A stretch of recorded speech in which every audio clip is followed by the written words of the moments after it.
I remember The Last of Us's release so well. It was 2013, I was 19, and I truly believed its story was unlike anything else out there. I don't really believe that anymore, but still, it will always hold a special place in my heart, as will its story of loss and love centered around its two protagonists, Joel and Ellie. For better or worse, it was a formative text for me, playing a not insignificant part in why I do what I do for a living today. I am certainly not alone. So well regarded as The Last of Us that in just 9 short years, its publisher Sony has packaged and repackaged it 3 separate times. There was the first release in 2013 on PS3, the remaster in 2014 on PS4, and now The Last of Us Part 1. It's kind of 4 times if you count how much the sequel goes over the first game's story, but anyway, back to Part 1. It sits somewhere between a second remaster and a remake, and it's supposed to look and feel how you remember the original game, but now unencumbered by technological restraints. The problem is, I remember The Last of Us being better than this.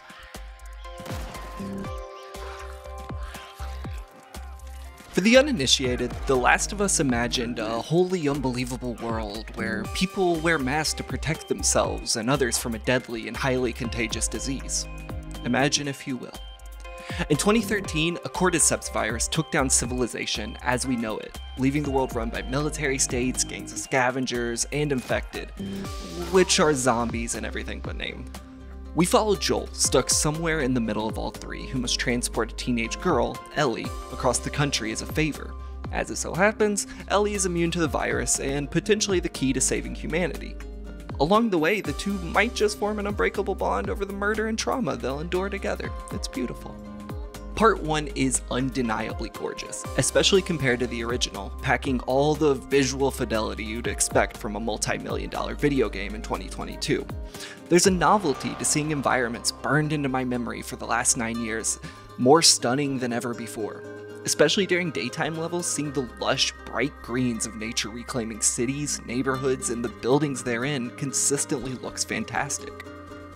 So too do the character models and cutscenes. As Naughty Dog touted in its marketing, the performances feel far more accurately reproduced in Part 1. Faces show more emotion, most of the awkward stiffness of the PlayStation 3 is gone, and across the board, most scenes feel more believable and naturalistic. But that immense boost in fidelity comes at a cost. It highlights all the other areas where The Last of Us hasn't aged gracefully. And ironically, in a post-The Last of Us world, a lot of the writing that dropped Jaws in 2013 feels immature and ham-fisted 9 years later. This is especially bad in the early hours with Tess and Joel, which has the same vapid edginess as an HBO drama cancelled after 1 season.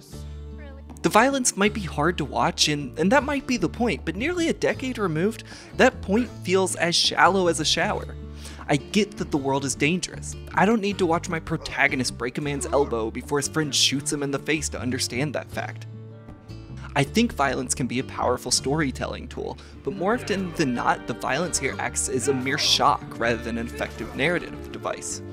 The problem is, I'm not shocked by The Last of Us. I'm mostly bored. In the 9 years since it first came out, plenty of other games have explored themes of violence, loss, and love in far more effective ways. I don't doubt that The Last of Us was a big influence on many of those games, and I wouldn't try to take away its impact, but playing in 2022, it feels sorely lacking, even compared to its sequel, The Last of Us Part 2. The fact that, as far as I can tell, none of the script has been rewritten only exacerbates the issue, as there's been no attempt to modernize the narrative, highlighting every clumsy line or stilted narrative beat.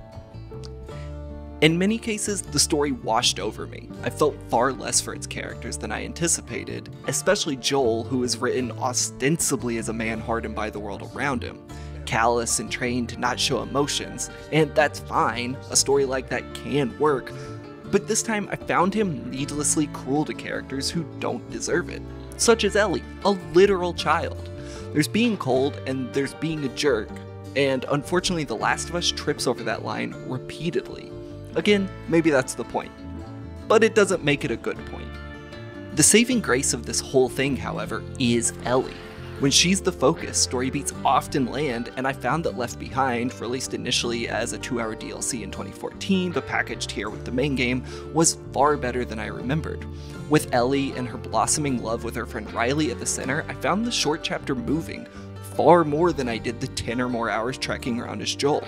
Actor Ashley Johnson's performance aged wonderfully and is the best part of the original game and this re-release. Aside from the visuals, the gameplay ostensibly had the largest overhaul compared to the original. Whether fighting humans or infected, there is a significant weight to Joel's actions, and as reviewers loved saying in 2013, you really feel every melee swing, every bullet, and every close call. Naughty Dog has reworked enemy AI in Part 1 to make them more aggressive, and I did like how often I had to think quickly as enemies flanked and surrounded me. Luring infected into well-placed traps was also satisfying, and occasionally humorous, watching their little legs go flying off their stupid bodies. However, those overhauls don't stop The Last of Us from feeling cumbersome and awkward. Walking slowly around levels, opening drawers and cabinets, scrounging for supplies is only fun to a certain point. Far worse is how often I get stuck in the inventory menu, which shares a button prompt with the melee strike. This is needlessly annoying.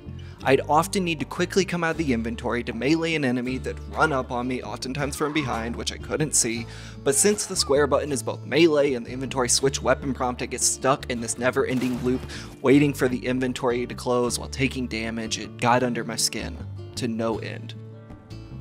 Combat is fun when it gets hectic, but an equal amount of the time it boils down to simple cat and mouse stealth or boring stop and pop cover shooting.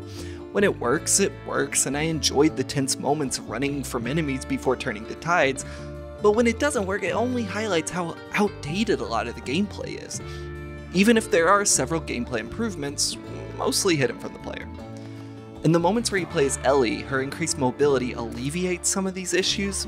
Sprinting around a level with a comparatively small character is more fun, but sadly that's only a handful of hours in the overall game. You spend the rest of the time slowly walking from point A to B, sitting through excruciatingly slow animations. Don't even get me started on the table where you upgrade your gun. It takes like an hour just to be like, I want 2 more bullets in any clip. There's boring puzzles, you gotta click L3 to look at whatever Naughty Dog has determined to be the most important thing on screen. The hand-holding and restrictive game design, it feels archaic, outdated, and suffocating under the already sometimes clunky encounter design. And that's the unfortunate truth of The Last of Us. Because Naughty Dog wants you to view this as a new game, as a PS5 game, it makes every area where it's undeniably a PS3 game all the more apparent. I think if I were playing the original, I'd be far more willing to forgive its growing pains, to chalk them up to age, to let my rose-tinted goggles blur my vision and skew my perspective. But since it's designed as comparable to everything else coming out right now, it's impossible not to see what's left intact. I'm not 19 anymore. I'm 28. I grew up, but it feels like The Last of Us didn't. I'm not sure I still love The Last of Us playing this version. Rather, I think I love my memories of The Last of Us. I think there's room for a remake of The Last of Us, which rebuilds more from the ground up than just visuals and parts of gameplay. Unfortunately, this isn't that kind of game. Its improvements feel surface deep at best and largely superfluous at worst. The game looks good, but it doesn't always deliver beyond that visual impact, and I'm not sure this third trek was necessary. But at this clip, we're likely getting a remake of this remake in another 9 years, so here's hoping it works out then. Thanks for watching, and be sure to subscribe to Game Informer's YouTube channel to enjoy more video features like this. And be sure to visit GameInformer.com to read news, reviews, previews, and other articles covering video games and the games industry at large.